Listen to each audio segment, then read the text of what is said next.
Hello students, I am BL Chaudhary, team botany CLC Sikar. हाँ, तो स्वागत है आपका लेक्चर नंबर 80 में। तो लेक्चर नंबर 79 में बेटा अपन आपको जो एक प्रारूपिक लघु बीजाणुधानी या एक परागकोश में जो परागधानी होती है उसकी भित्ति परतों के बारे में आपको बता रहे थे।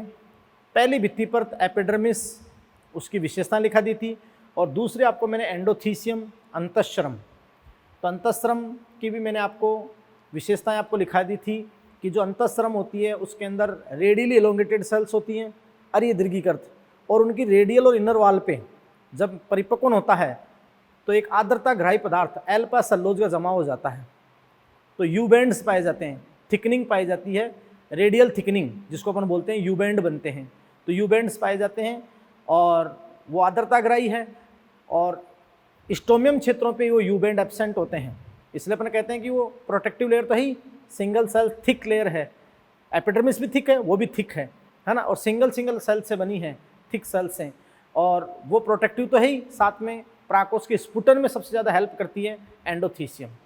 यस, तो अब अपन बात करते हैं बेटा उससे आगे जो नेक्स्ट आपकी भित्ति परत होती है वो थर्ड जो लेयर होती है मिडिल लेयर। तो मिडिल लेयर से अपना टॉपिक स्टार्ट होगा। तो मिडिल लेयर थर्ड यानी मध्य परत, है ना बेटा।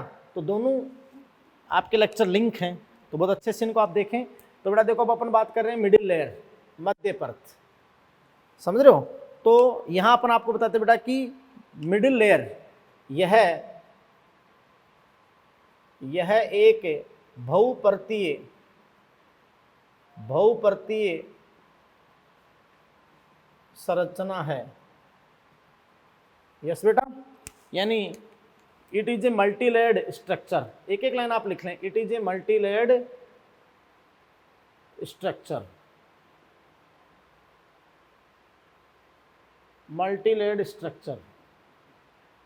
बहुपर्ती है। बेटा बहुत अच्छा क्वेश्चन बनता है कि अभी तक देखो वन सेल थिक अधिचरम और एंडोथीसियम वन सेल थिक, है ना, लेकिन ये जो तीसरी परत है मिडिल लेयर, ये एक बहुपर्तीय संरचना है। तो बहुत अच्छा क्वेश्चन आता है कि परागकोश की भित्ति परतों में कौन सी भित्ति परत बहुपर्ती है, तो वो है मिडिल लेयर। हो गया। अब कितनी लेयर होती है बेटा इसमें 2 से 3 लेयर सम्मिलित होती है, 2 से 3 लेयर, 2 से 3 परत सम्मिलित होती है बेटा। बात को समझे, किसमें? मिडिल लेयर में। यस, फिर अपन आपको क्या कहते हैं बेटा कि बहुत ही इंपॉर्टेंट बात आपको ये कहते हैं बेटा कि भाई देखो इसका जो मैं आपको बताऊं बेटा फंक्शन क्या होता है, कार्य, फंक्शन। तो फंक्शन देखो बेटा, कुछ प्रोटेक्शन में भी, प्रोटेक्शन एंड न्यूट्रिशन। यस, मतलब फंक्शन बेटा इसका आपका हो जाएगा थोड़ा बहुत सुरक्षा और पोषण। लेकिन अपन एक सबसे इंपॉर्टेंट बात लिखते हैं बेटा, जो सबसे इंपॉर्टेंट है कि ये शॉर्ट लिव्ड है, मतलब ये अल्पजीवी परत है, अल्पजीवी परत है। इसका मतलब क्या होता है बेटा कि देखो ना फंक्शन में एक सबसे इंपॉर्टेंट बात आपको ये बताएंगे कि फूड स्टोरेज, ये भोजन का संचय करती है। तो देखो मैं आपको बता दूं बेटा कि मिडिल लेयर 2 से 3 लेयर सम्मिलित होती है, सुरक्षा, पोषण यानी भोजन का संचय। और बेटा मैं आपको बता दूं कि ये परत क्या करती है, भोजन का संचय करने के बाद उसको टैपिटम के द्वारा उसको माइक्रोस्पोर मदर सेल को प्रोवाइड कर देती है, यानी टैपिटम को दे देती है बाद में। तो फिर ये अभ्रष्ट हो जाती है, इसलिए आप इसको क्या कहते हो, शॉर्ट लिव्ड, अल्पजीवी परत है। कैसी परत है? अल्पजीवी। तो आपको एक एक लाइन में लिखा रहा हूं, कैसी परत है बेटा? अल्पजीवी परत है, शॉर्ट लिव्ड। और अपन एक नोट लिखें, तो नोट में अपन क्या लिखें कि middle layer provide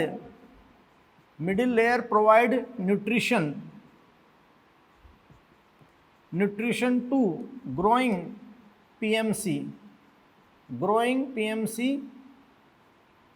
via tapetum.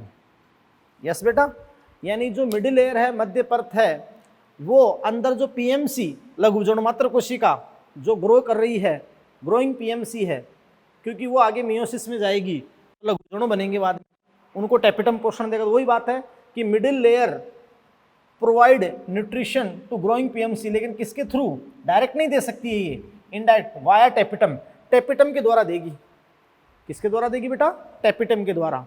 तो देखो, ये आपकी परागकोश की भित्ति परतों में जो आपकी थर्ड लेयर है, और आप समझें जो मिडिल लेयर है, और परिपक्वन पर जब परागकोश परिपक्वन जाता है तो ये अभ्रष्ट हो जाती है, इसलिए आपने इसको क्या कह दिया? Short lived, short lived. तो ये आप समझ रहे हो कि थर्ड आपकी लेयर हो गई। अब अपन परागकोश की सबसे इनर मोस्ट लेयर की बात करेंगे बेटा, तो ध्यान दो आराम से। परागकोश की सबसे इनर मोस्ट जो लेयर है वो है टैपिटम, टैपिटम। तो आप क्या कहेंगे कि टैपिटम इनरमोस्ट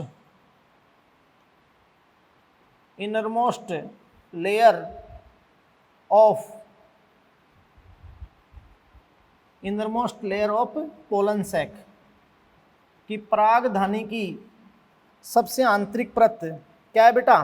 टैपिटम। तो लिख लिया आपने टैपिटम? यस। और टैपिटम भी वन सेल थिक लेयर, मतलब मोटी, जैसे एपिडर्मिस वन सेल थिक होती है, एंडोथीसियम वन सेल थिक होती है, लेकिन मिडिल लेयर मल्टी लेयर होती है। और टैपिटम भी आपकी क्या होती है बेटा? वन सेल थिक, मतलब एक कोशिकाओं की परत है लेकिन थिक है, मोटी है। यस। तो टैपिटम भी वन सेल थिक होती है, एक परतीय ही होती है, टैपिटम भी वन सेल थिक। यस। अब अपन नेक्स्ट बात करते हैं बेटा कि जो टैपिटम है, तो टैपिटम आप जानते हो कि प्रारूपिक बीजाणुधानी की सबसे आंतरिक परत वो अपन लिख चुके हैं, इनरमोस्ट लेयर है पोलन सैक की, है ना।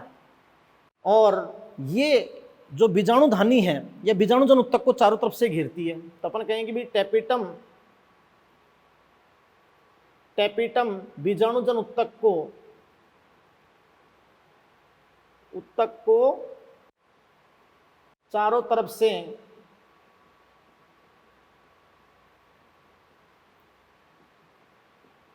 घेरे रहती है ना बेटा। और आप जानते हो कि यह संहत, मतलब कॉन्शियसनेस, संहत, और अपन कहें बेटा जो टैपिटम है संहत व पोषक, न्यूट्रिटिव पोषक परत है। संहत और क्या है बेटा? पोषक परत, क्या भाई? टैपिटम। और नेक्स्ट बात बेटा अपन कहें किसके लिए? टैपिटम के लिए। तो जो टैपिटम होता है, मैं आपको बता दूं कि जो टैपिटम की सेल्स होती हैं वो भी वन सेल थिक, आपने बताया कि ये भी सिंगल लेयर्ड होता है, सिंगल लेयर्ड मतलब एकल परतीय संरचना है, एकल परतीय संरचना। यस बेटा, एकल परतीय संरचना। तो देखिए बेटा कि अपन ने बताया कि टैपिटम सिंगल लेड एकल परतीय, यानी सिंगल थिक सेल से बनी है। और ये टैपिटम कोशिकाएं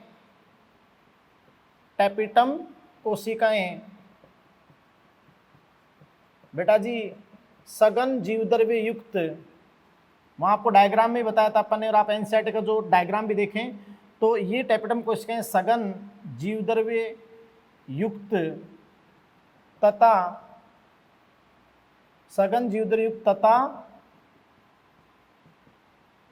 ऋतिका विहीन, यानी मैं आपको कहूँ कि dense protoplasm and non vacuolated, है ना।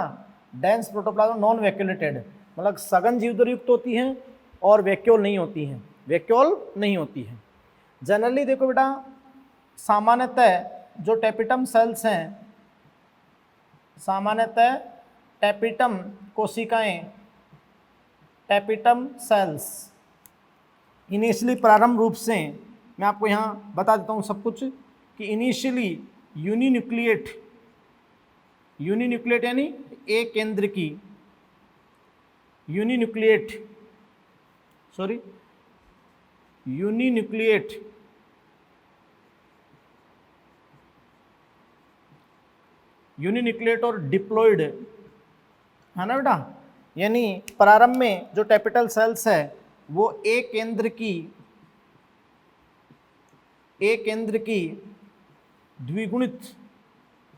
द्विगुणित होती हैं, लेकिन बाद में आप जानते हो कि जो टेपिटल सेल्स हैं वो बाइन्यूक्लिएट हो जाती हैं। बाइन्यूक्लिएट यानी प्रत्येक टेपिटल सेल में 2 केंद्रक, तो द्विकेंद्र की बाइन्यूक्लिएट हो जाती हैं वो, समझे ना। यानी कैरियोकाइनेसिस तो हो जाता है लेकिन साइटोकाइनेसिस नहीं होता, तो कैरियोकाइनेसिस नॉट फॉलो साइटोकाइनेसिस। तो प्रारंभ में एक केंद्र की द्विगुणित होती है, यूनिन्यूक्लियर डिप्लॉइड, लेकिन बाद में हो जाती है द्विकेंद्र की। जैसे आप जानते हो बेटा कि जो टेपिटम सेल्स हैं, तो टेपिटम सेल में आपने इस फॉर्म में बताया था, टेपिटम सेल्स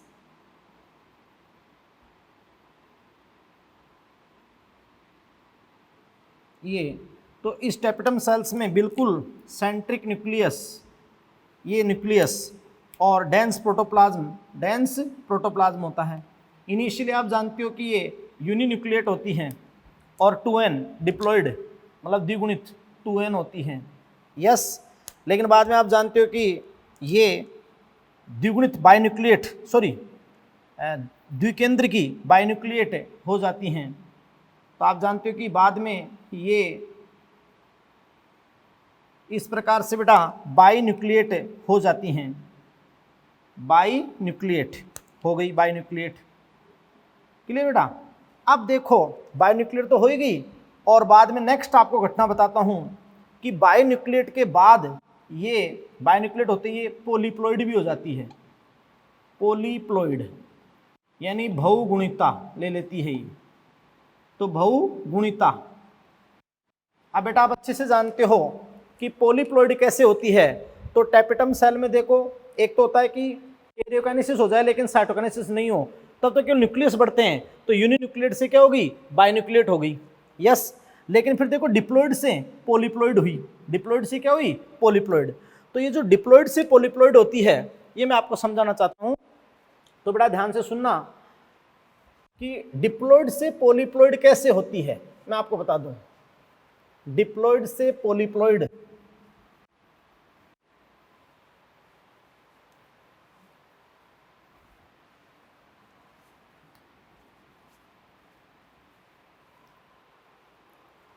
तो बेटा जी आप ध्यान से सुनना कि ये सेल्स डिप्लॉइड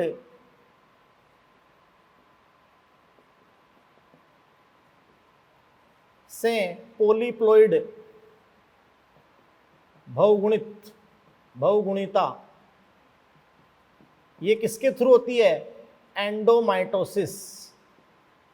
एंडोमाइटोसिस क्या होता है बेटा, एंडोमाइटोसिस होता है कि न्यूक्लियस में डीएनए रेप्लिकेशन तो हो जाए, डीएनए रेप्लिकेशन तो हो जाए, डीएनए का रेप्लिकेशन तो हो जाएगा, मैं आपको बता दूं, है ना। लेकिन आप जानते हैं कि जो स्प्लिटिंग ऑफ क्रोमोसोम है वो नहीं हो पाएगी, है ना।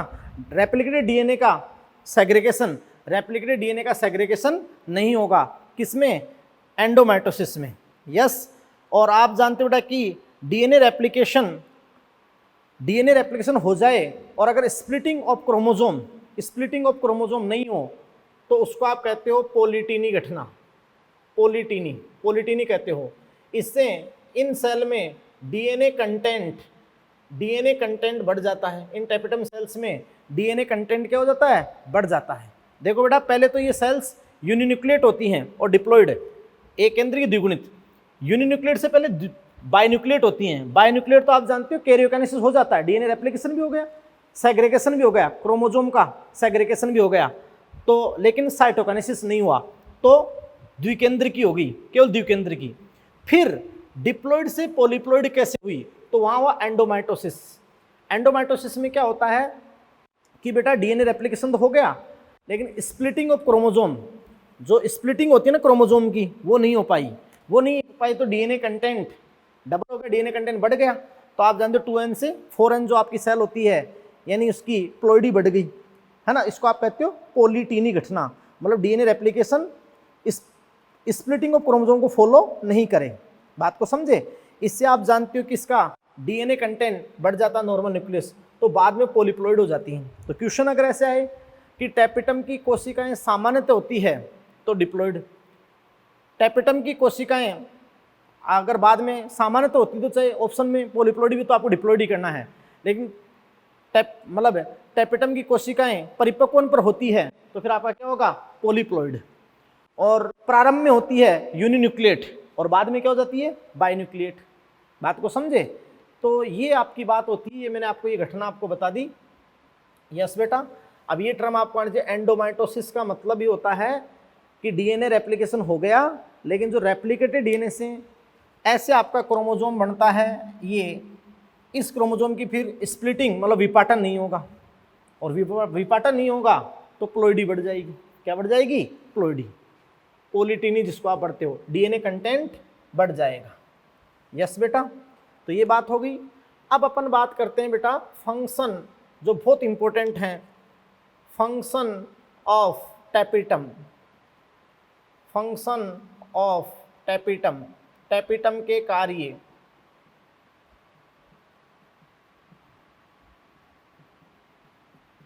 तो आपको अच्छा स्टडी करना पड़ेगा, मैंने कोई भी कंफ्यूज नहीं छोड़ा आपका। बात को समझे क्यों होती है, मैंने समझा दिया। तो बेटा फंक्शन ऑफ टैपेटम, टैपेटम के कार्य। तो देखो बेटा टैपेटम फंक्शन के हिसाब से, टैपेटम एक अवशोषणी की मध्य परत से पोषण को अवशोषण करती है नहीं, तो अवशोषणी, एब्जॉर्प्टिव अवशोषणी, है ना। पोषक, न्यूट्रिटिव पोषक। और अपन बात बेटा की जो सिक्रेशन करती है, सिक्रेटरी,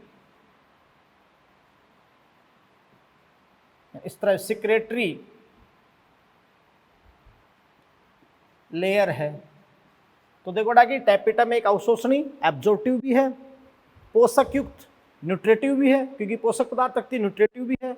और फिर आगे आप जानते हो कि ये उसको सिक्रेशन कर सकती है, तो आप क्या कहोगे, सिक्रेटरी लेयर है। यानी फंक्शन के हिसाब से ये अवशोषणी भी है, पोषक भी है और सिक्रेटरी लेयर भी है। क्या बेटा, टैपेटम।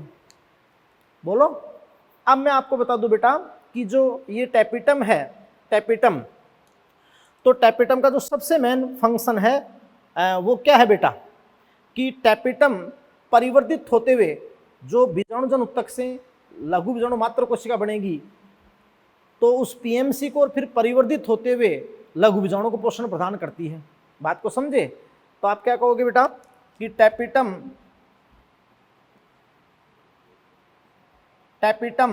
पीएमसी पराग मात्र कोशिका, और जब इस पराग मात्र कोशिका में शुद्ध विभाजन होगा तो टैपेटम पीएमसी पराग मात्र कोशिका तथा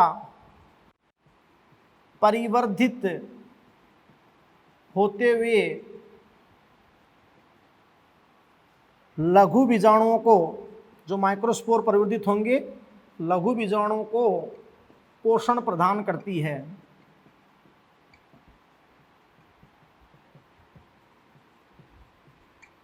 तो टैपेटम पीएमसी पराग मात्र कोशिका तथा परिवर्तित होते हुए लघु बीजाणुओं को पोषण प्रदान करती है। ग्रोइंग पीएमसी एंड पराग मात्र कोशिका को फिर आप जानते हैं कि उसमें अर्धसूत्री विभाजन होगा, तो जो लघु बीजाणु बनेंगे तो परिवर्तित होते हुए लघु बीजाणु को पोषण प्रदान करती है। कौन बेटा, टैपेटम। यस। नेक्स्ट फंक्शन अपन इसके देखते हैं। तो बेटा देखो नेक्स्ट देखेगी टैपेटम पादप हार्मोन एंजाइम टेपिटम पादप हार्मोन, एंजाइम तथा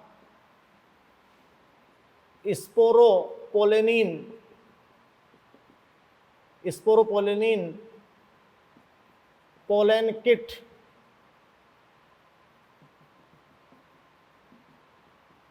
स्त्रावित करती है ना बेटा। देखो टेपिटम एक ऐसी परत है जो पादप हार्मोन भी, ऑक्सिन, साइटोकाइनिन, एंजाइम, केलेजरीय तथा स्पोरोपोलेनिन परागकण जब बनेगा तो उसकी बाह्य भित्ति बनाने में, एक्जाइन बनाने में सहायक स्पोरोपोलेनिन और पोलन किट स्त्रावित करती है। यस बेटा। इसके अलावा देखो अपन टेपिटम के अगर अपन नेक्स्ट फंक्शन अगर अपन देखें तो आप जानते हो बेटा कि टेपिटम, यहाँ अपन बात बताएं बेटा कि आपने कहा टेपिटम पादप हार्मोन, तो पादप हार्मोन के अंदर मैं आपको बता दूं कि ऑक्सिन व साइटोकाइनिन ये पादप हार्मोन। यस, पादप हार्मोन। इसके अलावा अपन बात बेटा कि एंजाइम, तो एंजाइम मैं आपको बता दूं केलेज एंजाइम, केलेज एंजाइम। क्लियर। और इसके अलावा आप जानते हो कि स्पोरोपोलिन तो जो पराग कण हैं, पराग कणों की बाह्य भित्ति एक्जाइन को बनाने में सहायक है, बनाने में सहायक, क्योंकि एक विशेष संरचनाएं बनाती है यूबिस्काई, यूबिस बॉडी, यूबिस बॉडी, यूबिस्काई, जो किसका संश्लेषण करती है, स्पोरोपोलेनिन, स्पोरोपोलेनिन। यस, और यूबिस बॉडी होती है यूबिस्काई जो स्पोरोपोलेनिन का संश्लेषण करती है। और स्पोरोपोलेनिन जब अपन आगे माइक्रोस्पोरोजेनेसिस पढ़ेंगे, फिर बाद पोलन ग्रेन बनाएंगे, तो वहाँ जो एक्जाइन पैटर्न लेड होगा ये स्पोरोपोलेनिन का बना हुआ, तो इसके संश्लेषण में कौन सहायक है, टेपिटम। कौन सहायक है बेटा, टेपिटम सहायक है। यस। इसके अलावा देखो मैं आपको बात बताऊं बेटा कि जो टेपिटम है, टेपिटम निश्चयता प्रोटीन बनाने में सहायक। यानी बेटा आप जानते हो कि जब परागकण वर्तिकाग्र पर चला जाएगा तो परागकण और वर्तिकाग्र वहाँ सिक्रेशन करेगी, तो उनमें आपस में इंटरेक्शन होगी। उस इंटरेक्शन को आप कहते हो पराग अंडप अंतरक्रियाएं, पराग अंडप अंतरक्रियाएं। तो पराग अंडप अंतरक्रियाओं में बोलते हो pollen pistil interaction, PPI, pollen pistil interaction में जो निश्चयता प्रोटीन होते हैं, कॉम्पेटिबल प्रोटीन, कॉम्पेटिबल प्रोटीन, निश्चयता प्रोटीन होते हैं, उनके सिक्रेशन में भी कौन सहायक है, टेपिटम सहायक है। कौन सहायक है बेटा, टेपिटम। यस और नो। और इसके अलावा मैं आपको बता दूं कि जो कीट परागित पुष्प हैं उनके अंदर पोलन किट, पोलन किट जो तेली चिपचिपी परत होगी, तो कीट परागित पुष्पों के परागकणों पर पोलन किट जो तेली चिपचिपी परत होगी, उसके संश्लेषण में भी कौन सहायक है, टेपिटम है। यस बेटा। और आप जानते हो कि ये मैंने बता दिया पराग अंडप अंतरक्रियाओं में निश्चयता अनिश्चयता जो प्रोटीन होते हैं कि उसी जाति का परागकण है या नहीं है, तो जो आपस में उनमें संवाद होता है आगे जाकर अपन बताएंगे, तो उसमें भी कौन सहायक है, टेपिटम ही सहायक है बेटा। बात को समझ रहे हैं। तो ये सारे कार्य किसके होते हैं बेटा, टेपिटम के। तो ये सबसे इनरमोस्ट और सबसे महत्वपूर्ण परत है क्या, टेपिटम। यस। तो ये सारी भित्ति परतें होगी, एपिडर्मिस होगी, एंडोथीसियम होगी, मिडिल लेयर होगी, टेपिटम होगी। अब एक सबसे महत्वपूर्ण घटना जिसको आप कहते हो माइक्रोस्पोरोजेनेसिस, यानी लघु बीजाणु जनन की बात करते हैं, लघु बीजाणु जनन। यस बेटा। तो अब अपन आपके सामने स्टडी करते हैं माइक्रोस्पोरोजेनेसिस नेक्स्ट। हाँ तो देखिए बेटा जी कि अपन ने कहा था कि एक प्रारूपिक लघु बीजाणुधानी के दो भाग होते हैं, भित्ति परतें जो अधिचरम है, एंडोथीसियम है, मिडिल लेयर, टेपिटम, और ये सारे आपकी भित्ति परतें हो गई। और फिर आपके उसके सेंटर पे आपका होता है स्पोरजिनस टिश्यू, स्पोरजिनस टिश्यू।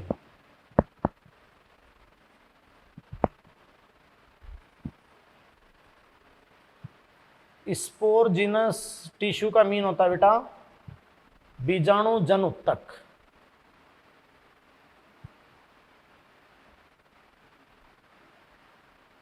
तो देखो बेटा, बीजाणु जन उत्तक क्या होता है?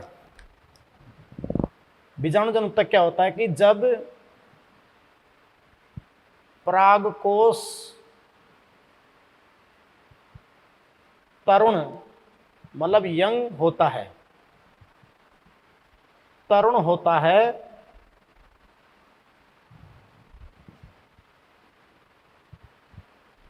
तो सुगठित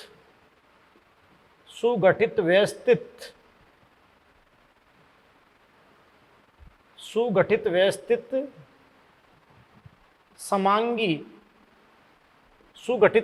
समांगी कोशिकाओं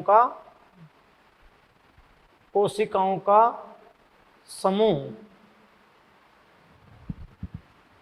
जो प्रत्येक लघु बीजाणुधानी के केंद्र सेंटर पर स्थित होता है। तो बेटा जब अपन ने परागकोश का डायग्राम बनाया था तो प्रत्येक लघु बीजाणुधानी के सेंटर पे, केंद्र पे आपको बीजाणुजन उत्तक बताया था कि जब परागकोश तरुण यानी young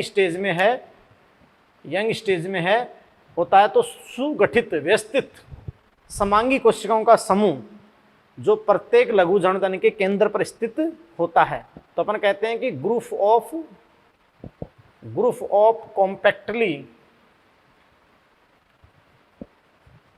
compactly arranged homogenous cells. तो बेटा ये आपका होता है बीजाणुजन उत्तक, स्पोरजिनस टिश्यू। अब वहां पर जो सबसे इंपॉर्टेंट घटना है, एंथर की सबसे महत्वपूर्ण घटना, आराम से बिल्कुल आपको एक एक लाइन थ्योरी, यस, फिर अपने इसका डायग्रामेटिक व्यू देखेंगे। तो देखो वहां पर जो एंथर की सबसे इंपॉर्टेंट घटना है और उसी कारण से एंथर आप समझ रहे हैं, और एंथर के अंदर माइक्रोस्पोरेंजियम ये उस पुंकेसर का सबसे महत्वपूर्ण भाग है बेटा। तो उस घटना का नाम है माइक्रोस्पोरोजेनेसिस। यानी बेटा देखो लघु बीजाणु जनन।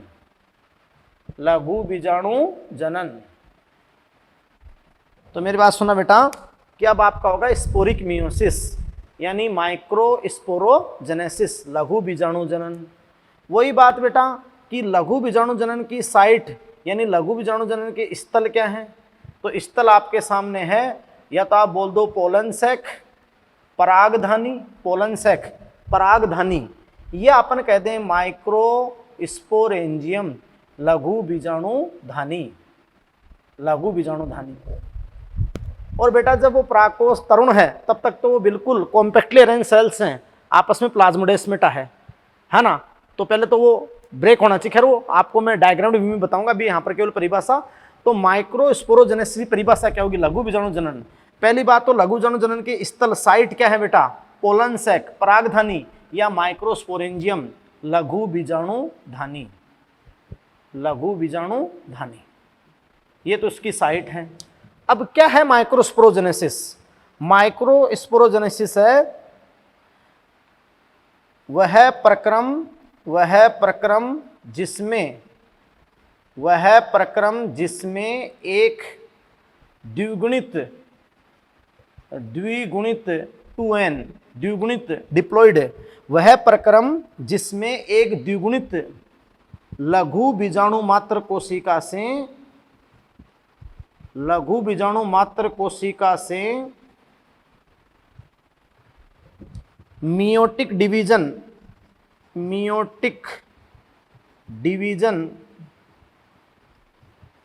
यानी अर्धसूत्री विभाजन, मियोटिक डिवीजन द्वारा चार अगुणित लघु बीजाणुओं का निर्माण लघु बीजाणु जनन कहलाता है।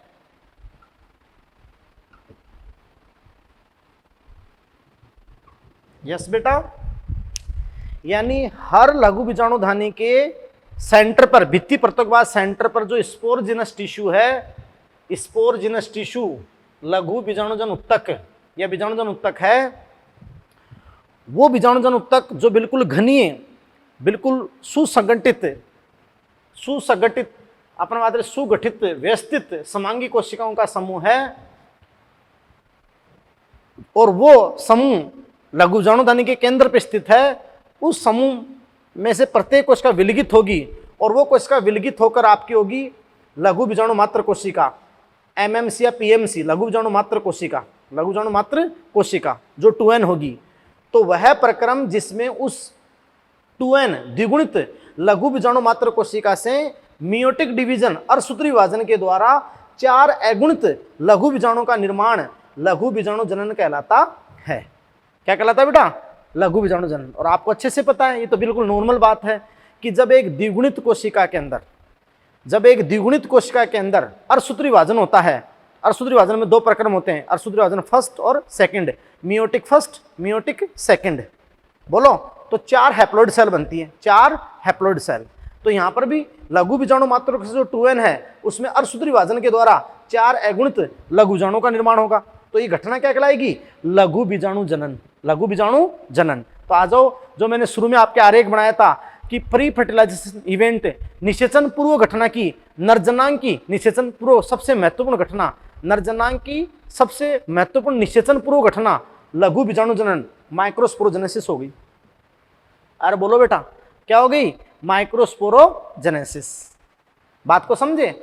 और यहां अपन कहें कि ये किस प्रकार का मियोसिस संपन्न होता है, तो आप कह दोगे कि बेटा यहां स्पोरिक मियोसिस कहते हैं, क्योंकि स्पोर मदर सेल में होता है ना, स्पोर मदर सेल में, तो यहां स्पोरिक मियोसिस संपन्न होता है, स्पोरिक मियोसिस संपन्न होता है।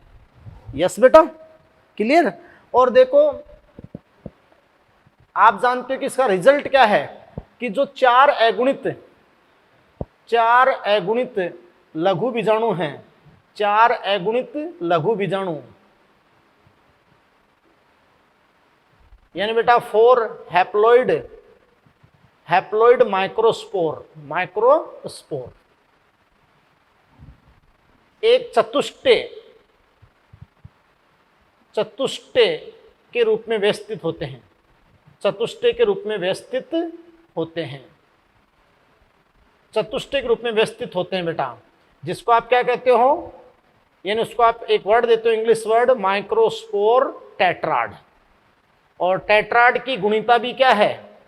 टेट्राड की गुणिता भी क्या है बेटा? n, हैप्लॉइड, क्योंकि प्रत्येक उसमें 4 सेल, 4 क्या हैप्लॉइड हैं, तो आपका टेट्राड हो गया, है ना?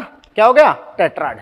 और वो किस मियोसिस के थ्रू बना बेटा? स्पोरिक मियोसिस, इंटरमीडिएट मियोसिस को बोलते हैं अपन, बोलो हाँ है ना? बात को समझे? यदि मियोसिस जाइगोट सेल में हो जाए तो जाइगोटिक मियोसिस, और अगर जर्म सेल में हो तो गैमेटिक मियोसिस, जो एनिमल्स में होता है। और ये प्लांट में ब्रायोफाइटा के बाद स्पोर मदर सेल में मियोसिस होता है, तो ये होता है स्पोरिक मियोसिस। तो बताओ, आपकी घटना समझ में आई? लघु बीजाणु जनन, वर्ड टू वर्ड पूरी लाइनें आप लिख सकते हैं, कॉपी के अंदर लिख लें, है ना? ये केवल परिभाषा जो बोर्ड एग्जाम के लिए महत्वपूर्ण है। यस, लेकिन आंसर ने कुछ शब्द लिख रखे हैं, जैसे आपको मैंने बताया अभी, कॉम्पैक्टली अरेंज्ड होमोजीनस सेल्स, समांगी, है ना? तो भाई उस जो घना समांगी उत्तक है, तो उसमें आपस में वो विभजोतक है, तो खूब सारे प्लाज्मोडेस्माटा कनेक्शन है। तो पहली बात तो हर सेल विभेदन या विभाजन में जाने से पहले विलगित होनी चाहिए। तो अब देखो, मैं आपको लघु बीजाणु जनन का पूरा एक डायग्रामेटिक व्यू, यानी अच्छे लेवल पे, बड़े लेवल पे एक पूरा डायग्रामेटिक व्यू आपके सामने देता हूं, किस घटना का? लघु बीजाणु जनन का। ये कंप्लीट आपकी क्या होगी? परिभाषा, उससे रिलेटेड। क्लियर? तो अब एक पूरा व्यू बताता हूं और फिर बताऊंगा कि टेट्राड कैसे बना, टेट्राड होता क्या है, टेट्राड कितने प्रकार के होते हैं, बात को समझे, और फिर टेट्राड कितने प्रकार के होते हैं, और फिर वो केलेज एंजाइम आकर प्रत्येक माइक्रोस्कोर पर एक्जान है तो पोलन ग्रेन क्या होता है, और फिर गैमेटोफाइट कैसे बनता है। लेकिन पहले अभी स्पोरोजेनेसिस, माइक्रोस्पोरोजेनेसिस का डायग्राम बेटा। यस, तो देखिए आगे, तो देखिए बेटा, माइक्रोस्पोरोजेनेसिस यानी लघु बीजाणु जनन, माइक्रोस्पोरोजेनेसिस यानी लघु बीजाणु जनन का पूरा डायग्रामेटिक व्यू। और एक एक शब्द एनसीईआरटी का आपको समझने में इससे सहायता मिलेगी, बहुत तरीके से आप इसको दिमाग लगाएं, समझे पूरी प्रक्रम को, तो बेटा देखो अपन बताया माइक्रोस्पोरोजेनेसिस, लघु बीजाणु जनन। आपको पता ही है कि लघु बीजाणु जनन अपन ने पूरा परिभाषा में बता दिया कि स्थल क्या है, लघु बीजाणु धानी। और लघु बीजाणु धानी के सेंटर पे आप जानते हो अच्छे से कि कॉम्पैक्टली अरेंज्ड होमोजीनस सेल्स होती है, जो एक तरुण यानी यंग एंथर में, तरुण पराकोष में, यंग एंथर में प्रत्येक लघु बीजाणु धानी के केंद्र पे कॉम्पैक्टली अरेंज होमोजीनस सेल समांगी कोशिकाएं हो जाती है।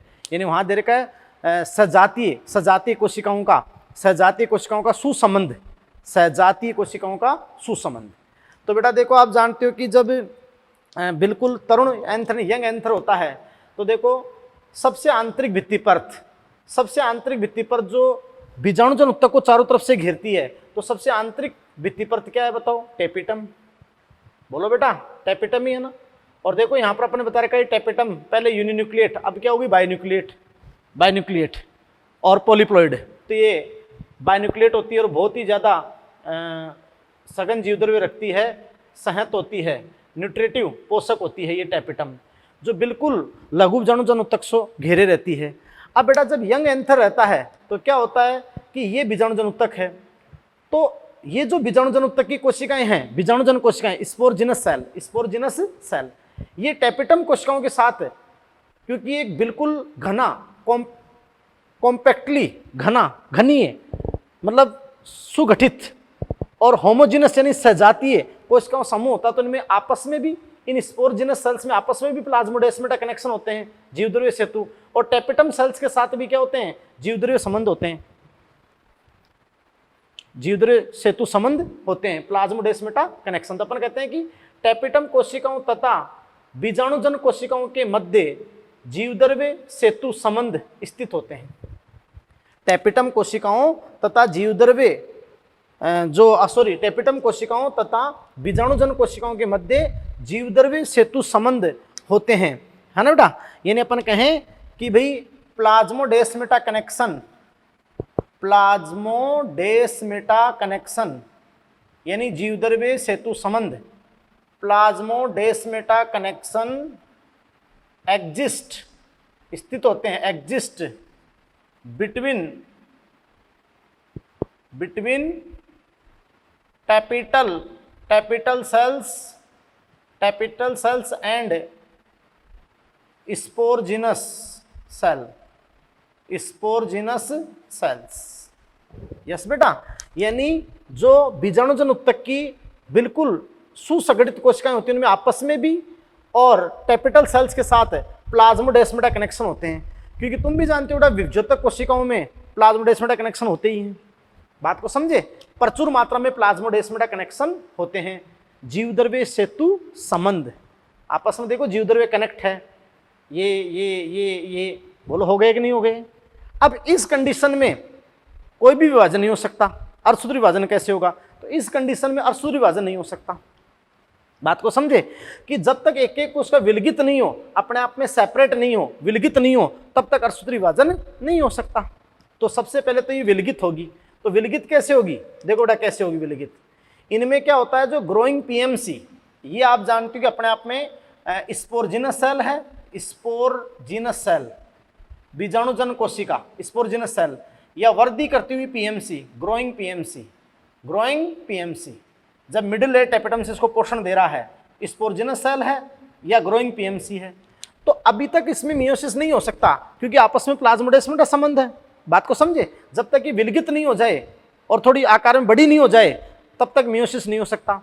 तो क्या करती है ये जो ग्रोइंग पीएमसी या स्पोरजिनस सेल है, यानी लघु बीजाणु मात्र कोशिका, लघु बीजाणु मात्र कोशिका के अंदर अपना जो डिक्टियोसोम होता है, गोल्जी बॉडी, डिक्टियोसोम की सहायता से एक कैलोज की आंतरिक परत विकसित करती है। यानी माइक्रोस्पोर मदर सेल या growing PMC develop a internal layer of callose by the help of dictyosome.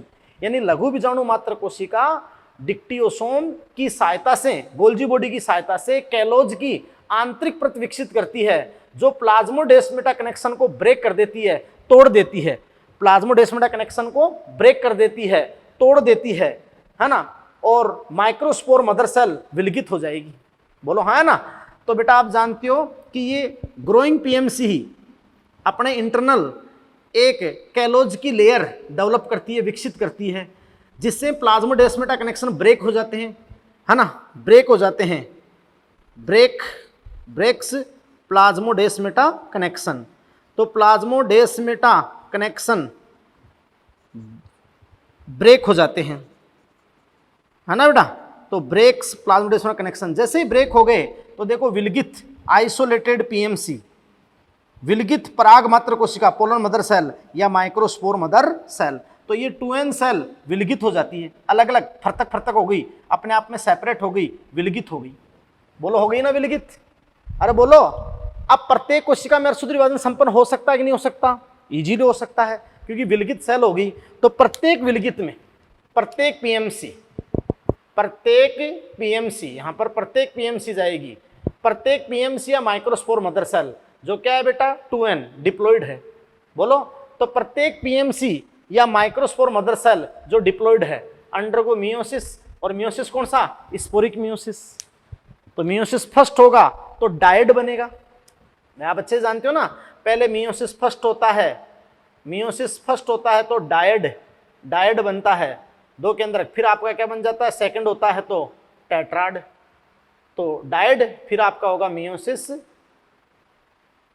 Meiosis second, और ये क्या बन जाएगा? टेट्राड। तो बेटा जानते हो कि विलगित प्रत्येक पीएमसी में प्रत्येक लघु बीजाणु मात्र कोशिका में अर्धसूत्री विभाजन होगा, स्पोरिक मियोसिस। तो फलस्वरूप 4 अगुणित लघु बीजाणु, फलस्वरूप 4 अगुणित लघु बीजाणु। और देखो ये इसकी सेल वॉल है, ये लेयर सेल वॉल और ये मेम्ब्रेन है। तो 1 2 3 4 अगुणित लघु बीजाणु। बोलो बेटा कितने लघु बीजाणु? 4 अगुणित लघु बीजाणु। 4 अगुणित लघु बीजाणु अब व्यवस्थित होंगे एक समूह के रूप में, क्लस्टर के रूप में, तो वो आपका कहलाएगा लघु बीजाणु चतुष्टय, माइक्रोस्पोर टेट्राड, लघु बीजाणु चतुष्टय।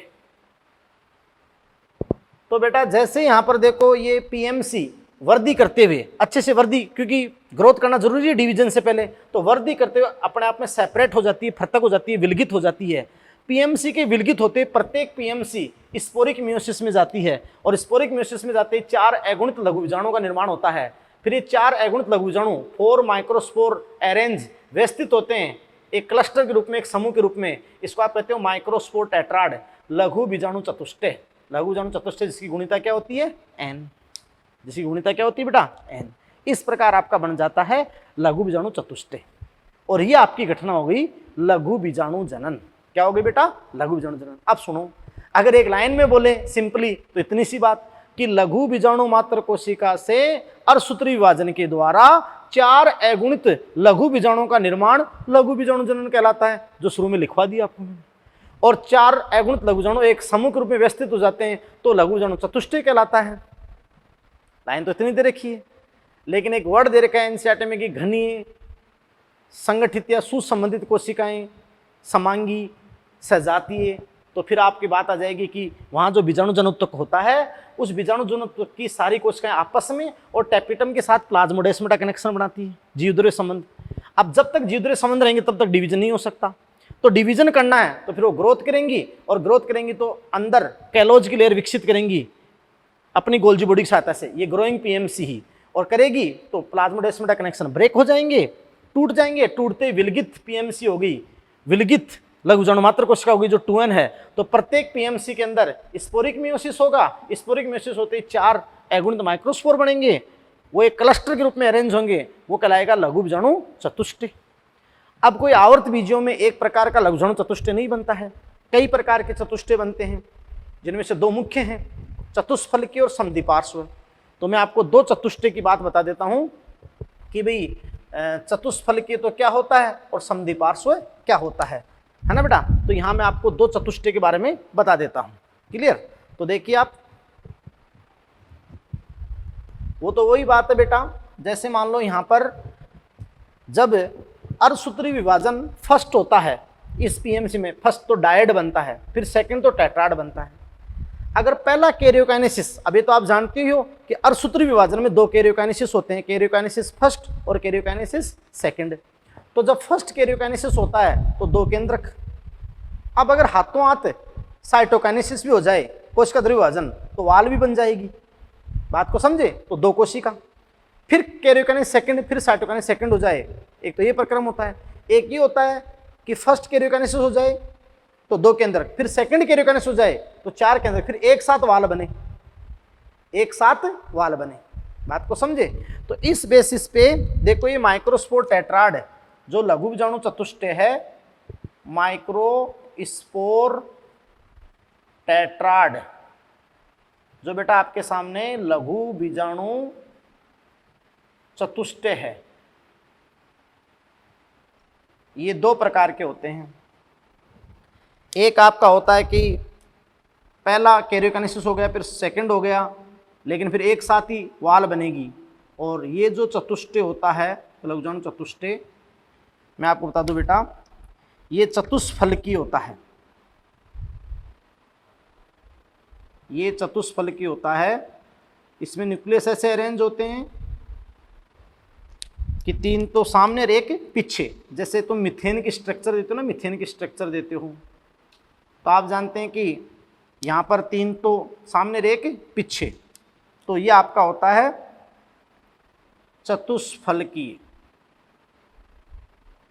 चतुष्फलकीय टेट्राहेड्रल, टेट्राहेड्रल। और एक इसमें होता है डाइकोट्स में, ये चतुष्टय। यस। और एक बेटा होता है कि जैसे पहला कैरियोकाइनेसिस हुआ तो फिर साथ ही वाल बन गई, और फिर दूसरा हुआ तो फिर वाल बन गई। तो देखो बेटा कि ये आपका होता है समद्विपार्श्व, समद्विपार्श्व।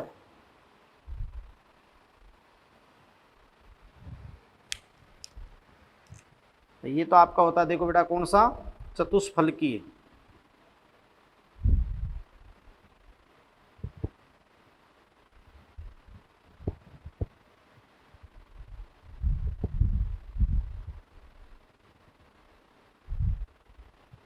ये तो गया चतुष्फलकीय। और देखो पहला डिवीजन हुआ तो ये वाल बन गई, तो 2 केंद्रक हो गए। फिर डिवीजन हुआ तो फिर वाल बन गई, तो फिर आप समझ सकते हैं कि ये आपकी 4 केंद्रक बन गई। समझे? तो ये सॉरी,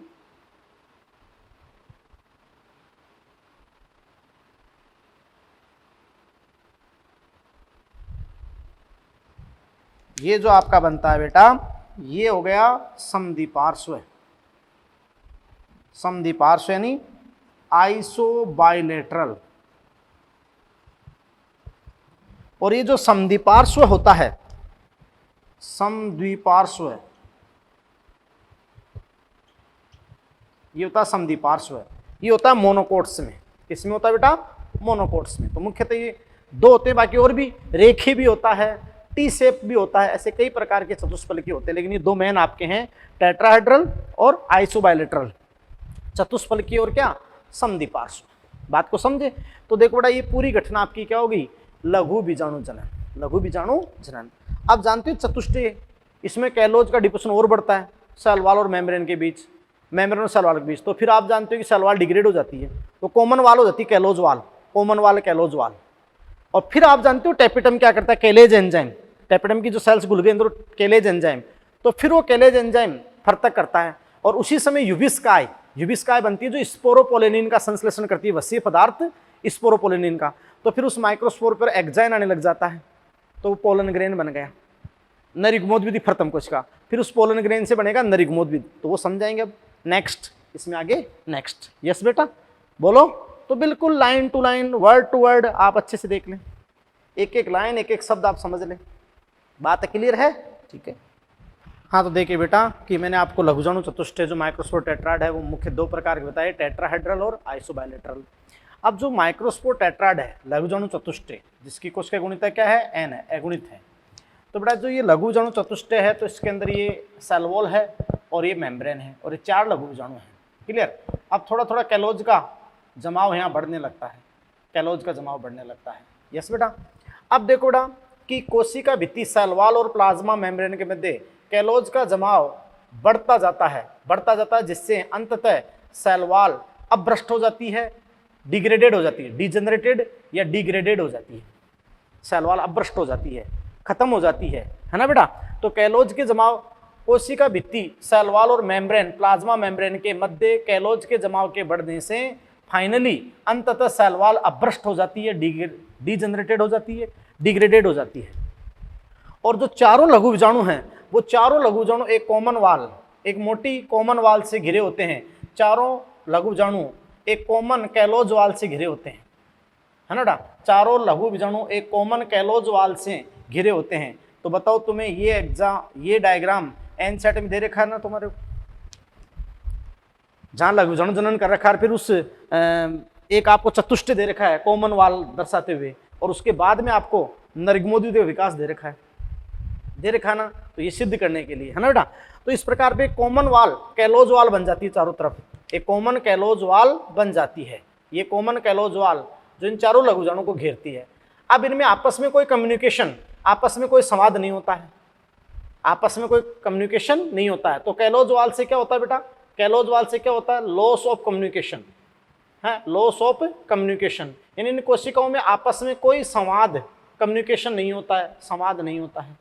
तो फिर तुम जानते हो कि जो सबसे आंतरिक परत है टेपिटम, वो टेपिटम एक एंजाइम सिक्रेट करती है, केलेज एंजाइम। कौन सा एंजाइम बताओ बेटा, केलेज एंजाइम। वो केलेज एंजाइम इस कैलोज को क्या करता है, डिजोल्व करता है। क्योंकि कैलोज तो अपने आप में माइक्रोस्पोर मदर सेल से पहले ही था, माइक्रोस्पोर मदर सेल पे ही था। जब वो विलगित हुई थी तो कैलोज था, फिर उसने मियोसिस किया तो ये 4 माइक्रोस्पोर बन गए और थोड़ा थोड़ा कैलोज आ गया। फिर कैलोज जमाव बढ़ता गया तो सेल वॉल डिग्रेशन हो गई और फिर कॉमन वाल आ गई, कैलोज वाल। तो चारों लघु बीजाणु कॉमन वाल से कवर्ड थे, घिरे हुए थे, कॉमन वाल, कैलोज वाल। और फिर तुम जानते हो कि टेपिटम एक एंजाइम निकालता है, केलेज एंजाइम, और केलेज एंजाइम इस कैलोज को अपघटित करता है। और जैसे ही कैलोज को अपघटित करता है तो कैलोज गायब हो जाता है। कैलोज गायब होते समय, कैलोज बेटा गायब होते समय इस लघु बीजाणु पर एक्जाइन पैटर्न यानी मैंने आपसे कहा था कि वो टेपिटम अपन बात रहे एक स्पेशल वसीय पदार्थ यूबिस बॉडी, यूबिस काय बनाता है, यूबिस बॉडी, यूबिस काय। और यूबिस काय एक वसीय पदार्थ जो बहुत ही ज्यादा कठोर है, स्पोरोपोलिनिन का स्त्राव करती है और स्पोरोपोलिनिन संश्लेषित करती है। तो ये एक्जाइन पैटर्न लैड हो जाता है टेट्राडल स्टेज में। टेट्राड स्टेज में बेटा ये एक्जाइन पैटर्न लैड मतलब आना स्टार्ट हो जाता है और फिर ये सेपरेट होते हैं। तो प्रत्येक लघु बीजाणु पोलन ग्रेन में पराग कण में बदल जाता है, पोलन ग्रेन में पराग कण। लेकिन अभी ये लघु बीजाणु कह दो या पराग कण कह दो तो ये अभी एकोश की अवस्था में है, यानी नरिग्मोद्युति की प्रथम कोशिका है। तो ये देखो बेटा पूरे अच्छे से लघु बीजाणु जनन संपन्न हो गया। इसका मैंने आपको वर्ड टू वर्ड सारी चीजों समझाते हुए पूरा आपको एक डायग्रामेटिक व्यू बता दिया है। बात को समझे। अब तुम जानते हो ऐसे उस परागकोश में कई सारी पीएमसी होती हैं और कई सारी पीएमसी मियोसिस में जाती हैं तो कई टेट्राड बनते हैं। एक पीएमसी से एक टेट्राड, तो मान लो 20 पीएमसी है या 100 पीएमसी है, 100 पीएमसी से 100 टेट्राड। तो प्रत्येक में कितने लघु बीजाणु, 4, तो 400 लघु बीजाणु हो गए, 400 लघु बीजाणु। वो सब फिनोटाइप में एक होंगे लेकिन अलग अलग जीनोटाइप के होंगे। वो सब फिनोटाइप में सेम होंगे, फिनोटाइप एंड लक्षण प्रारूप फिनोटाइप में सेम, लेकिन अलग अलग जीनोटाइप रखेंगे। जीनोटाइप यानी उनका सबका, क्योंकि जीनोटाइप डिफरेंट है ना बेटा, अलग अलग जीनी संरचना। क्यों? क्योंकि वो मियोसिस के प्रोडक्ट हैं। किसके प्रोडक्ट हैं? मियोसिस के। ये बहुत अच्छा क्वेश्चन आता है नीट एग्जाम के अंदर कि सिमिलर इन फिनोटाइप लेकिन डिफरेंट जीनोटाइप। तो वो लघु बीजाणु ठसाठस भर जाती है हजारों लघु बीजाणुओं से, परागकणों से। फिर आप जानते हो या तो 2 कोश के चरण में आगे पोलन ग्रेन जाता है, 3 में वो परागकोश फटता है स्टोमियम क्षेत्रों से। जब फटता है तो एक लोब में 2 ही बीजाणुधनी रहती है और फिर स्टोमियम क्षेत्र से आपको परागकणों को मुक्त होते हुए दिखा रखा है एनसीईआरटी ने। बोलो बोलो बेटा। तो देखो अब अपन इससे नेक्स्ट पढ़ेंगे स्ट्रक्चर ऑफ पोलन ग्रेन, एक परागकण की संरचना क्या होती है। फिर एनसीईआरटी में दे रखा है कि उस परागकण से संबंधित बातें, परागकण की साइज आकार क्या है, परागकण की जीवन क्षमता क्या है, परागकण से पोलन टैबलेट क्या होती है, परागकण की जीवन क्षमता क्या है। और फिर उस परागकण में जो केंद्रक आ गया आगे माइटोसिस में जाएगा और उससे नरिग्मोद्भिद का विकास कैसे होगा। यानी आपने स्पोरोजेनेसिस पढ़ लिया, अब गेमेटोजेनेसिस कैसे होगा। तो जब गेमेटोजेनेसिस होगा तो गेमेटोफाइट बनेगा, युग्मोद्भिद, और गेमेटोफाइट के अंदर क्या होगा, gamete, male gamete, male gamete. तो वो विकास कैसे होगा, तो बिल्कुल डायग्रामेटिक, एक एक लाइन लिखते हुए, एक एक शब्द समझते हुए, और फिर आप पूरा एनसीईआरटी से जो नर जन्नांग वाला वो पूरा आप हेडिंग रीडिंग कर लेंगे। यस बेटा। तो देखो अब मैं आपके सामने नेक्स्ट लेता हूं, ठीक है। तो देखिए बेटा जी, स्ट्रक्चर ऑफ पोलन ग्रेन यानी एक मैच्योर माइक्रोस्पोर, जब वो टेट्राड से अलग अलग सेपरेट होते हैं माइक्रोस्पोर और उनके ऊपर एक्जाइन पैटर्न लेड हो जाता है, फिर वही पोलन ग्रेन जो बेटा मेल गैमेटोफाइट नर युग्मोद्भिद की प्रथम कोशिका होती है और फिर आगे डेवलपमेंट करता है, अंदर उस न्यूक्लियस में माइटोसिस होकर आगे बनता है मेल गैमेटोफाइट और इनसाइड ही मेल गैमेट। सही। तो बेटा देखो एक स्ट्रक्चर ऑफ पोलन ग्रेन, पराग कण की संरचना। तो फर्स्ट ऑफ ऑल अपन बात कराएं बेटा, फिर आप जानते हो कि सेल वॉल तो डिग्रेड हो गई थी और कॉमन कैलोज वॉल थी, उसके बाद वो सेपरेट माइक्रोस्पोर नहीं, वापस सेल वॉल या अपना एक्जाइन पैटर्न यानी बाह्य चोल, जो एक्जाइन पैटर्न लेड किया बाह्य चोल, सॉरी ये बाह्य चोल। तो देखो यहाँ अपन बात करें बेटा कि जो पोलन ग्रेन है, पोलन ग्रेन जनरली कई आकृति के हो सकते हैं, लेकिन सामान्यतः वर्ताकार होते हैं, परागकण सामने वर्ताकार होते हैं। यानी अपन कहें बेटा कि भाई वर्ताकार आपने बताया, जनरली अपन बात हो रहा कि स्पेरिकल है ना, और डायमीटर होता है 25 से 50 माइक्रोमीटर। हाँ बेटा, अलग अलग जातियों में ये फिलामेंटस भी हो सकते हैं, जैसे जोस्टेरा में, या फिर अपन बात रहे कि तंतु में भी हो सकते हैं, लेकिन आप जानते हैं कि सामान्यतः ज़्यादातर जातियों में स्पेरिकल होते हैं, 25 से 50 माइक्रोमीटर इनका व्यास होता है। और देखो अब इनकी जो सेल वॉल होती है, cell wall of pollen grain, तो cell wall of pollen grain sporoderm कहते हैं, उसमें सबसे बाह्यतम एक स्तर होता है, ये आपका बेटा सबसे बाह्यचोल, यानी ये बेटा आपका होता है एक्जाइन, और ये पोलन वाल यानी पराग भित्तियां बनाने में जो टेपिटम की सहायक है, तो ये सबसे बाह्यतम आवरण होता है एक्जाइन, बाह्यचोल, एक्जाइन। यस बेटा। तुम जानते हो कि ये जो एक्जाइन होता है ये हार्ड, मतलब बहुत ही कठोर, हार्ड यानी कठोर, हार्ड और थिक यानी मोटी, थिक लेयर है, हार्ड और थिक लेयर है। यस। और तुम जानते हो बेटा, ये देखो इसमें डिजाइन है, ये डिजाइन, ये डिजाइन, ये लो, ये डिजाइन। यस बेटा।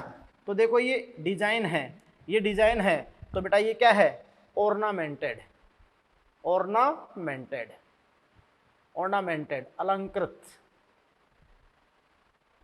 अलंकृत, ऑर्नामेंटेड। बात को समझे। तो बेटा देखो सेल वॉल की जो सबसे बाह्यतम लेयर है वो आपकी एक्जाइन, जो हार्ड यानी कठोर है, थिक लेयर यानी मोटी है, और ऑर्नामेंटेड यानी अलंकृत है। क्या है बेटा, अलंकृत है। और ये अलग अलग जाति के परागकणों में ये अलंकरण अलग अलग होता है ना। तो ये वर्गीकी महत्व का लक्षण है। किसका लक्षण है बेटा, वर्गीकी महत्व का लक्षण है, वर्गीकी महत्व का लक्षण। अब बेटा जी जो ये सबसे आउटरमोस्ट एक्जाइन है, ये थिक लेयर है, हार्ड है, और आप समझ सकते हो कि जो एक्जाइन है ये किससे बनी है, तो एक जटिल वसीय पदार्थ, यानी ये किससे बनी है बेटा, तो ये किससे बनी है, स्पोरोपोलेनिन। यस बेटा, ये किससे बनी है बताओ, स्पोरोपोलेनिन। ये क्वेश्चन आपका बोर्ड एग्जाम का भी है और कंपटीशन एग्जाम में बार बार आ चुका है कि परागकण की सेल वॉल की जो बाह्य भित्ति है, आउटर वॉल है, वो एक्जाइन है, वो हार्ड है, कठोर है, वो थिक लेयर है, मोटी है, और अलंकृत है, ऑर्नामेंटेड है, और वो किससे बनी है बेटा, स्पोरोपोलेनिन। किससे बनी है बताओ, स्पोरोपोलेनिन। यस बेटा। तो ये जो स्पोरोपोलेनिन है, मैं आपको बता दूं बेटा, तो sporopollenin one of the most resistant organic material known, अब तक ज्ञात ये सबसे अपन बात उड़ा की प्रतिरोधी पदार्थ है, सबसे जटिल पदार्थ है ना बेटा। तो वन ऑफ द मोस्ट यानी अब तक सबसे ज्यादा, one of the most resistant, resistant यानी प्रतिरोधी, one of the most resistant non यानी अब तक ज्ञात नॉन ऑर्गेनिक मटेरियल, कार्बनिक पदार्थ, ऑर्गेनिक मटेरियल अब तक ज्ञात ये सबसे ज्यादा प्रतिरोधी पदार्थ है स्पोरोपोलेनिन, स्पोरोपोलेनिन। यस और नो बेटा। और आप समझ सकते हैं कि इस स्पोरोपोलेनिन कोई भी टेम्परेचर, किसी भी ताप पर, कोई एंजाइम, कोई एसिड, अम्ल, क्षार, कोई इसका कुछ नहीं बिगाड़ सकते, ये कभी भी विघटित नहीं होता। ये बहुत ज्यादा प्रतिरोधी पदार्थ है ना। प्रकृति का सबसे ज्यादा प्रतिरोधी पदार्थ यही है, क्योंकि अभी तक इसकी केमिकल नेचर ज्ञात नहीं है बेटा। ये अपन बात रहे कि एक कैरोटेनॉइड से व्यतीत वसीय पदार्थ है स्पोरोपोलेनिन। तो ये आपका हो गया एक्जाइन। उसके बाद अपन आते हैं इंटाइन पे। किस पे आते हैं? इंटाइन। तो ये आपका हो गया इंटाइन, अंतःचोल। तो इंटाइन बेटा अंतःचोल, अंतःचोल आपका है इंटाइन। और इंटाइन देखो बेटा बिल्कुल थिन है, पतला है, थिन, पतला और स्मूथ, थिन, पतला और बेटा क्या स्मूथ है। यस। और ये पैक्टिन और सेलुलोज यानी पैक्टोसेलुलोज से बना है, पैक्टोसेलुलोज। यस, ये इंटाइन हो गया। और आप जानते हो कि ये एक्साइन और ये इंटाइन, ये सेल वॉल की दो लेयर हो गई, तो ये टोटली मिलकर बनाती है स्पोरोड्रम।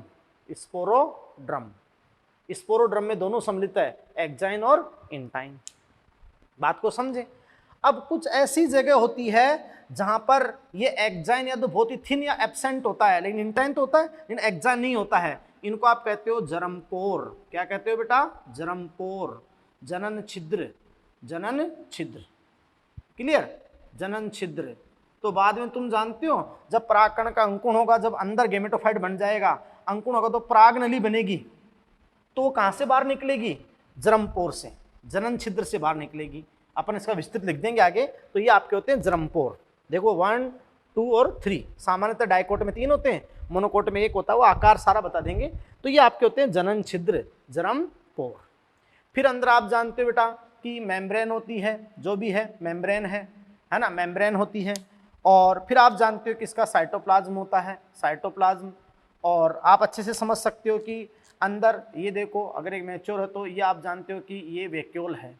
ये क्या है बेटा? Vacuole, vacuole. यस, रसधानी वैक्यूल। और ये अपन जानते हैं पोलन न्यूक्लियस, पराग केंद्रक या लघुजनों का केंद्रक, पोलन न्यूक्लियस जो एगुणित है। जो क्या है बेटा? एगुणित। यस। तो ये एक प्रारूपिक परागकण की संरचना है बेटा, जो आकार में सामान्यतः वर्ताकार, स्फेरिकल, व्यास होता है 25 से 50 माइक्रोमीटर। इस पोलन ग्रेन की जो मेल गैमेटोफाइट को ये प्रदर्शित करेगा आगे जाकर, ये पहली कोशिका होगी उसकी। और इस न्यूक्लियस में अंदर डिवीजन होंगे, माइटोसिस, और वो फिर आगे मेल गैमेटोफाइट बनेगा, देखना, नरयुग्मोद्भिद, जो फिर ये 2 कोश के चरण में जाएगा और 3 कोश के चरण में जाएगा, परागनली बनाएगा। ये आगे ये इसी का विकास होगा। बात को समझे। तो मेरी बात सुनिए बेटा कि इस परागकण पोलन ग्रेन की सलवाल 2 लेयर में सबसे बाहर एक्साइन बाइसोल, जो हार्ड होती है, कठोर होती है, थिक मोटी लेयर होती है, और ऑर्नामेंटेड डिजाइन होती है। और ये डिजाइन वर्गी की महत्व का लक्षण है। अलग अलग जातियों में अलग अलग डिजाइन होती है। जो आपका इनसेट में कॉलम में डायग्राम बनाने के अलग अलग, तो अलग अलग डिजाइन होती है। ये जो एक्साइन होता है वो एक बहुत ही ज्यादा प्रतिरोधी पदार्थ स्पोरोपोलेनिन का बना होता है। स्पोरोपोलेनिन का संश्लेषण तुम जानते हो टेपिटम के द्वारा ही होता है। जब वो टेट्राहेड्रल स्टेज में होते हैं तो माइक्रोस्पोर के साइटोप्लाज्म में यूबिस बॉडी, यूबिस काय होती है, जो स्पोरोपोलेनिन का संश्लेषण करती है। और ये one of the most resistant non organic material. ये क्वेश्चन आया था कि प्रकृति में अब तक ज्ञात सबसे जटिल कार्बनिक पदार्थ कौन सा है? पादपोज जंतु, केवल जंतुओं में पूछे तो इनेमल, दांत का इनेमल, लेकिन पूरे सजीव जगत में पूछे तो स्पोरोपोलेनिन, स्पोरोपोलेनिन। ये क्वेश्चन नीट एग्जाम में भी आ चुका है, ये क्वेश्चन बोर्ड एग्जाम में भी आ चुका है। तो ये एक्साइन हो गया है ना, अब तक ज्ञात सबसे ज्यादा प्रतिरोधी पदार्थ है। यस बेटा। और इसका कोई भी अम्ल, क्षार, हाई टेम्परेचर कोई भी कुछ नहीं बिगाड़ सकता है। इसलिए तुम जानते हो कि जीवाश्मीकरण में सबसे ज्यादा महत्वपूर्ण है। फिर आप जानते हो बेटा इंटाइन, अंतःशोल जो पतला है, कोमल है। पेक्टोसेलुलोज, पैक्टीन और सेलुलोज का बना है, पैक्टीन और सेलुलोज। तो ये दो वाल हो गई। तो फिर इनको आप कहोगे स्पोरोड्रम, स्पोरोड्रम। और फिर जहां जहां बेटा एक्जाइन में स्पोरोपोलिन एब्सेंट होता है तो वो फिर आपका होता है जरमपोर, छिद्र समान संरचना जरमपोर, जहां से परागनलिका का प्रारंभन होगा, है ना। ये सहायक किस में है? Initiation of pollen tube, initiation of pollen tube यानी परागनलिका का प्रारंभ करने में सहायक होते हैं कौन? जनन छिद्र। जनन छिद्र हो गया, ये वैक्यूल हो गया, ये पोलन न्यूक्लियस हो गया, पोलन न्यूक्लियस। बोलो बेटा है कि नहीं है ना। तो ये सारी बात आपको मैंने बताया बेटा इस लेक्चर तक।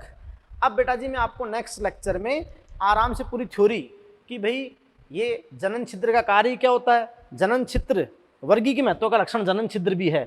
तो जनन छिद्र डाइकोट में तो कैसे होते हैं, मोनोकोट में कैसे होते हैं। फिर ये पोलन टैबलेट हुई, इस परागकण की जीवन क्षमता हुई, है ना। और पोलन वाइबिलिटी और पराग एलर्जी, पोलन एलर्जी जो ये आपको दे रखे हैं, ये मैं विस्तृत लैंग्वेज के अंदर आपको लिखवाऊंगा। यस बेटा। और फिर अपन इस पोलन न्यूक्लियस से डेवलपमेंट ऑफ मेल गेमेटोफाइट पढ़ेंगे, डेवलपमेंट ऑफ मेल गेमेटोफाइट।